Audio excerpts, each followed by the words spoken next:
Hold me close till I get up. Time is barely on our side. I don't wanna waste what's left. السلام عليكم، معكم فاتي شاني. مرحبا بكم في القناه ديالي. اليوم غادي نقدموا وصفه جديده وسهله اقتصاديه وكتجي زاله. كلشي اللي داقه تيقول لي زوينه، هي كتحط في الفطور في الكوتي. زوينه خفيفه، ما فيهاش شي حاجه اللي صعيبه ولا كتجينا غاليه زعما ولا شي حاجه، لا سهله بزاف بزاف بزاف وزوينه. كنتمنى تدعموني بلايك، وكنتمنى انكم تابوناو عندي في لاشين ديالي، وباش غيوصلكم كل جديد.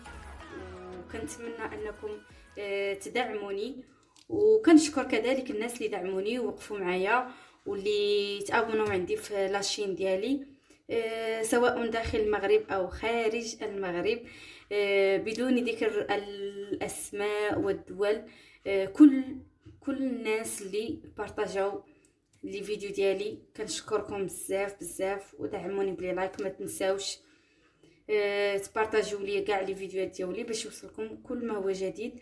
ووصفاتي سهله طبيعيه، وصفاتي ذات محتوى. كنتمنى انني نكون في المستوى ونكون خفيفه على قلبكم كاملين، وشكرا لكم. ودابا باش ما نطولش عليكم غادي ندوزو للوصفه ديالنا. الوصفه عباره عن الزيتون مشرمل.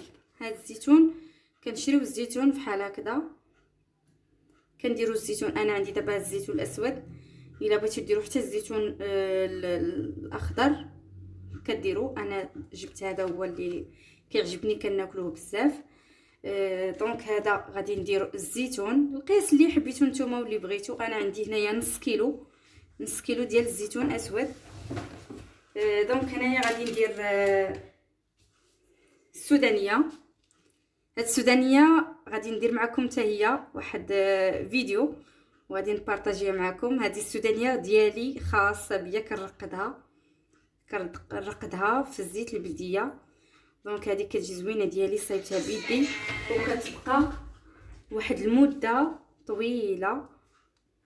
هذه الزيتون مشرمل بالزيت البلديه وبالحار الحامض كما تتشوفوا. هذا الحامض انا اللي مصايباه بيدي، الحامض المصير كيبقى مده طويله. حتى هو دابا نديرو لكم نحطو لكم ان شاء الله، كيبقى واحد المده طويله، مده عام ما كيخسرش. ها هو. وهنا عندنا عصايه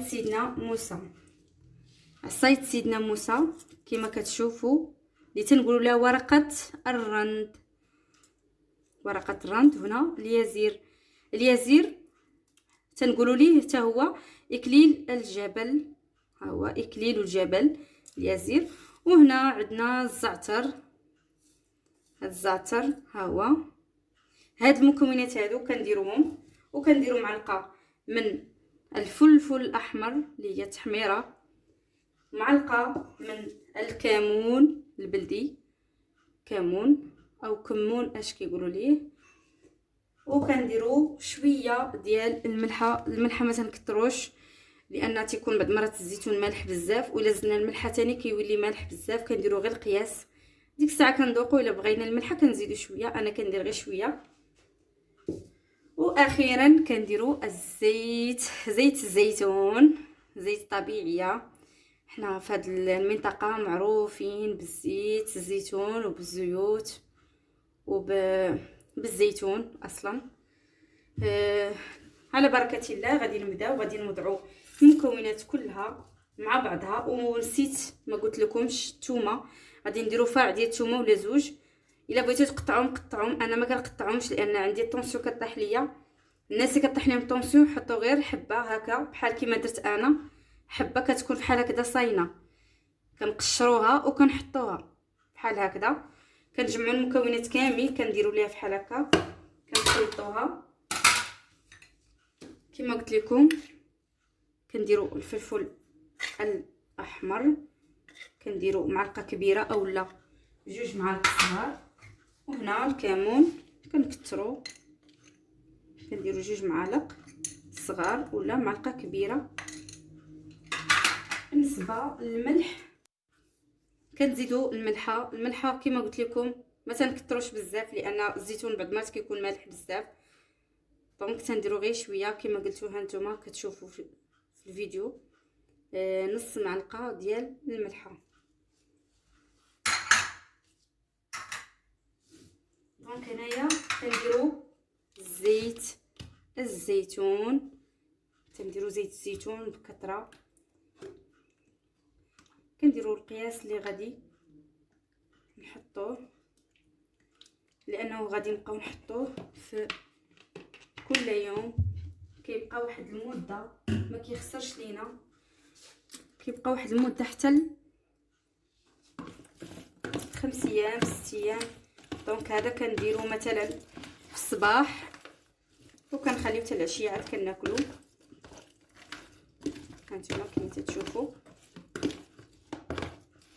كنخلطو مزيان باش نخلطو العناصر كلها مع بعضها، وكنخليو حتى كيطلق، عاد كنحطوه في طبيصلات، كنبقاو نحطوه مع الصباح مع الفطور، في الكوتي مع العشيه مع اتاي قهوه. دونك الا جاونا الضياف هذا هو الشكل النهائي ديالو.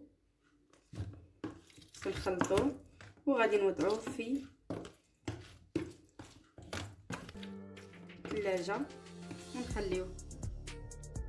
ودابا رجعنا لكم كرمل زيتون طبيعي بكل ما هو طبيعي، بزيت الزيتون، بالحامض، بالسودانيه مرقده طبيعيه هي،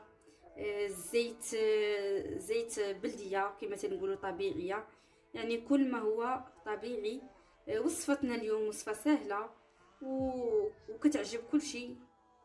الاغلب ديال الناس اللي كيجيو عندي كتعجبهم هذه الوصفه هذه ديال الزيتون بلقامه مشرمل، كيجي شارب ديك لقامه وكيجي زوين، كيتكال مع الخبز كما كتشوفوا معايا. هذا هو الشكل النهائي، وكنتمنى تدعموني بلي لايك، وكنتمنى تعجبكم هذه الوصفه هذه، وكنتمنى انكم تبارطاجيو لي فيديو ديالي باش يوصلكم اي وصفه استعملتها وكل ما هو جديد ان شاء الله. وشكرا لكم. الى موعدنا الى فيديو جديد ووصفه جديده.